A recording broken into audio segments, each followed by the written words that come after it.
예수님을 중심으로 한 기독교의 절기는 양대절기가 바로 성탄절과 부활절입니다. 성탄절은 교회의 머리가 되신 예수님이 아기 예수님으로 오심을 기념하는 절기이고, 부활절은 죽음의 권세와 모든 세상의 권세를 이기고 부활하신 그날을 기념하는 절기인 것이 맞습니다. 오늘은 성탄을 맞이하는 준비하면서 그 준비하는 시간을 대림절이라고 합니다. 이때 우리는 마리아의 찬가의 모습을 보고 있습니다. 마리아의 찬가는 본문의 두 개로 나눠줄 수 있는데요. 하나는 46절에서 50절까지, 이것은 하나님께서 마리아에게 하신 일에 대한 것을 마리아가 노래했고요.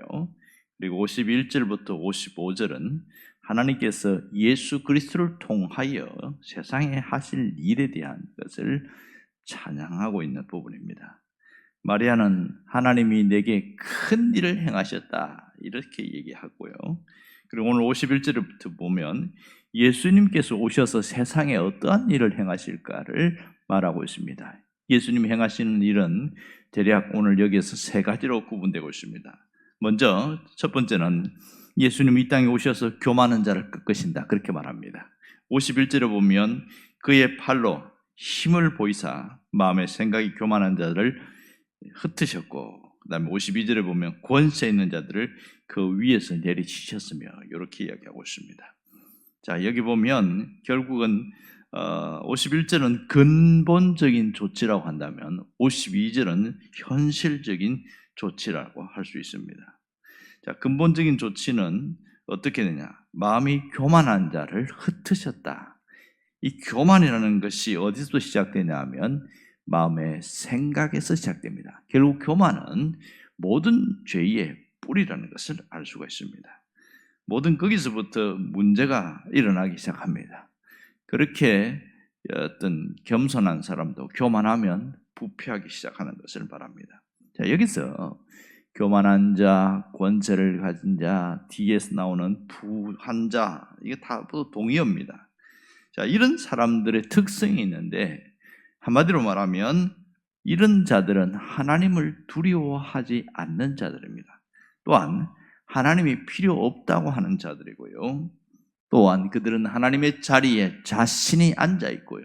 인생의 주인이 하나님이 아니라 자신이 인생의 주인이라고 그렇게 믿고 사는 사람입니다. 하나님이 그들을 내리치셨다 이렇게 얘기하고 있습니다. 예수님이 오실 당시에 최고의 권세자는 당시 로마 제국의 황제였습니다. 가이사 아구스도.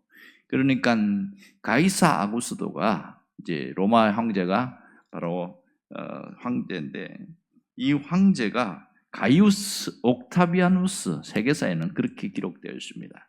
이 황제는 호적령을 내린 것으로 굉장히 유명합니다. 그리고 초대 황제였고 약 40년간 제위를 하면서 평화를 가져오는 자라고 그렇게 했습니다. 그래서 모든 사람들이 이 황제가 메시아라는 자신을 신격화시키는 그런 위치까지 있었습니다. 그리고 분봉왕으로 임명받은 자가 바로 헤롯이었습니다. 그래서 유대 전체를 통치하도록 얼마나 로비를 잘했는지 로마 황제로부터 직접 유대 지역을 다스리는 분봉왕으로 책정을 받아서 왔는데, 이게 바로 헤롯 대왕이었습니다. 그들은 권세로 모든 것을 다스릴 수 있고 영원히 다스릴 것처럼 그렇게 했습니다. 하지만 그들의 실상과 끝을 보면 비참합니다.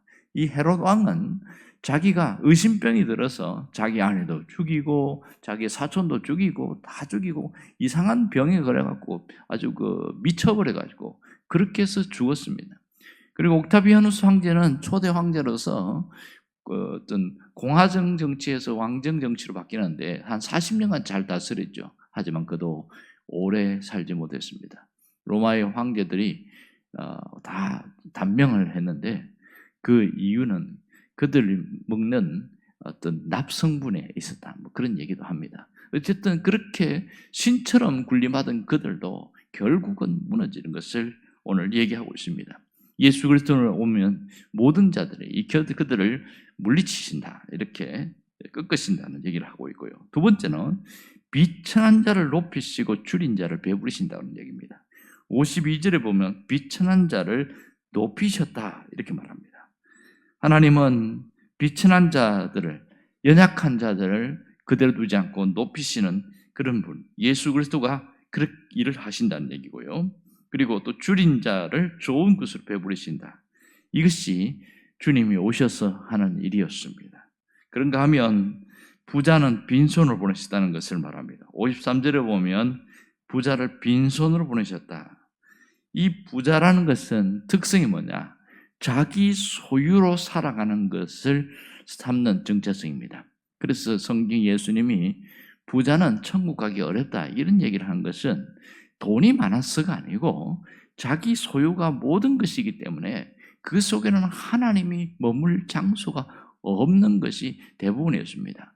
소수의 부자들만 예수님 앞에 나와서 달라진 모습입니다. 심지어 율법을 잘 지킨 이 부자 청년도 예수님이 모든 율법 지켰냐? 저는 다 지켰습니다. 그렇잖아요. 자신 있게 이야기합니다. 그랬더니 그가 갖고 있는 아킬레스건을 딱 건드리는데 너희의 소유를 팔고 나를 따르라.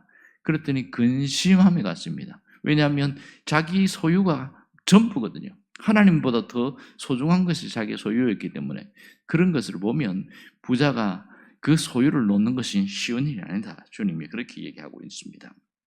자, 그래서 이 마리아가 이 성경이 충만해서 세상을 보는 눈이 달라지기 시작한 겁니다.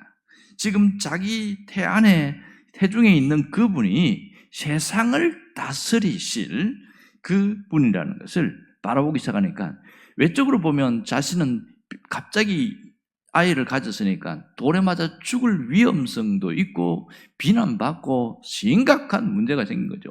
파혼될 상황이까지 오는데 그럼에도 불구하고 이 보는 눈이 확 달라진 거죠. 우리는 성경을 통해서 잘 알고 있습니다. 나중에는 요셉이 가만히 파혼하려고 했을 때 성령이 오셔서 하나님이 직접 그렇게 천사를 보내서 못하게 했고, 그리고 이 모든 것이 요셉이 다 모든 것을 책임지도록 해서 이 마리아에게 해가 되는 일이 없도록 했다는 걸 우리는 이미 알고 있습니다. 하지만 그 일이 있기 전에 벌써 마리아는 모든 것을 보는 시선이 달라진 것을 알 수 있습니다. 로마의 황제나 헤롯보다도 더 위대한 분이 바로 우리가 기다리는 메시아라는 사실을 알고 있습니다. 마리아가 복된 이유는 바로 그겁니다. 자기 속에 예수 그리스도가 그 속에 계신다. 그걸 알았기 때문에 그렇습니다. 여러분, 예수 그리스도가 비천한 모습으로 오셨고 그리고 아주 비참하게 죽었습니다. 그것은 모든 성경학자가 동일하게 하는 얘기가 뭐냐면 그것은 우리가 어떤 존재인가를 가르쳐주기 위해서다. 그렇게 얘기합니다. 우리가 때로는 무력한 사람, 우리는 비천한 사람, 죄가 많은 사람이다. 도무지 하나님 앞에 설 수도 없고 복된 자가 될 수도 없었습니다만은 주님이 그렇게 비천한 자가 되었기 때문에 우리 존재성이 완전히 달라지게 된 것이죠. 예수 안에 들어온 자들은 벌써 존재가 달라진 자랍니다. 새로운 피조물이라는 것은 신분이 달라졌다. 그 뜻이거든요. 어떻게 해요? 하나님의 사람으로 바뀌어 있고 우리가 소중한 존재, 값진 존재로 확 달라진 것이지요. 세상 어느 것도와도 비교할 수 없는 복된 존재라는 것을 예수님께서 증명해 주셨던 겁니다.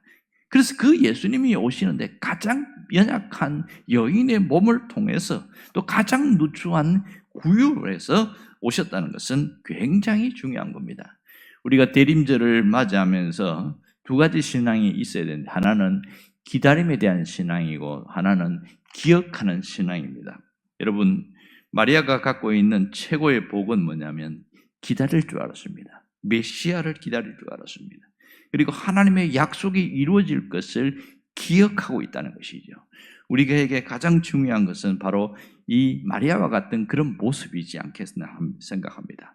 하나님의 말씀을 사랑했던 마리아, 하나님의 말씀대로 살려고 했던 그 마리아, 그리고 주님의 뜻이면 순종하려 하는 그것이 우리가 기억해야 될 겁니다. 특별히 마리아는 자기가 굉장히 위험 상황에도 불구하고 주님의 뜻이라면 그대로 순종하겠습니다. 그렇게 이야기합니다. 물론 실패할 때도 있고 부족할 때도 있고 잘못될 때도 있지요. 하지만 우리가 대림절을 맞이하면서 마리아에게서 배울 것이 바로 신앙입니다. 어떤 신앙입니까? 약속을 붙드는 신앙, 말씀 앞에 서려고 하는 신앙, 주님의 뜻이 언제라도 순종하려는 그 신앙을 배워야 하는 것이죠. 여러분, 하나님 앞에 내 연약함, 내 누추함, 내 무력함, 그 모습 그대로 하나님 앞에 갖고 올 때 하나님은 그것을 바꾸어서 십자가를 통해서 완전한 새로운 교환이 이루어지게 한다는 겁니다. 그런 걸 통해서 우리 삶이 새로운 변화가 일어나게 되어지고, 그리고 우리가 그 속에서 새로운 신앙적 경험을 하게 되어지는 겁니다. 여러분, 신앙생활은 신비한 겁니다.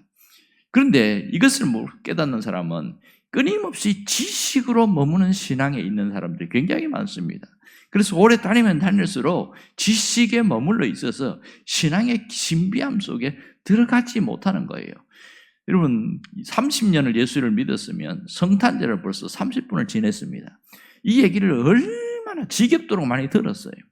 그래서 이미 벌써 10분만 들어도 지겨운데, 그런데 내가 깨닫지 못한 그 속에 다시 한번 깊이 들어가고, 야, 이런 게 있구나. 그것을 캐내는, 보석을 캐내는 같은 이 신비함이 바로 신앙에 있습니다. 대림절이라는 것은 주님을 기다리는 절기이지만, 이것이 주님을 오실 것을, 성탄절이 그냥 시간이 날짜가 와서 맞이하는 것과 주님이 성탄절에 오실 것을 기다리면서 맞이하는 사람, 벌써 자세가 완전 다른 것이죠. 그때의 감격이 있고 어떤 사람은 감격이 없고 밋밋할 수 있다는 겁니다. 이게 바로 신비함입니다. 신앙은 갈수록 깊어져야 합니다. 그래야 신앙의 정수, 신앙의 진수가 거기서 올라오게 되는 것이죠. 그것이 우리의 삶으로 나타나게 됩니다. 하나님은 눈에 보이지 않지만 살아 역사하시는 분입니다. 공기가 눈에 보이지 않지만 우리가 알 수 있고, 전파가 눈에 보이지 않지만 있다는 것을 믿는 것처럼 하나님은 눈에 보이지 않지만 우리 속에서 역사하신다는 겁니다. 말씀을 통해서 역사하시고 우리의 내면에 깊이 오셔서 역사하시고 삶을 통해서 역사하시는 분입니다. 그러므로 이 마리아처럼 정말 그런 신앙을 갖고 살기를 원하는 사람에게 주님은 특별히 오셔서 새롭게 깨닫게 하시고 감격과 감동을 주십니다. 눈앞에 있는 현실은 비참하고 상당히 어려울 수가 있고 답답할 수도 있습니다. 하지만 중요한 것은 그분을 기다리는 그 신앙과 그분의 하신 말씀을 기억하는 그 신앙이 우리 삶을 새롭게 하고 다시 한번 우리를 일으킨다는 능력이 된다는 것을 믿을 수 있기를 바랍니다. 기도하겠습니다.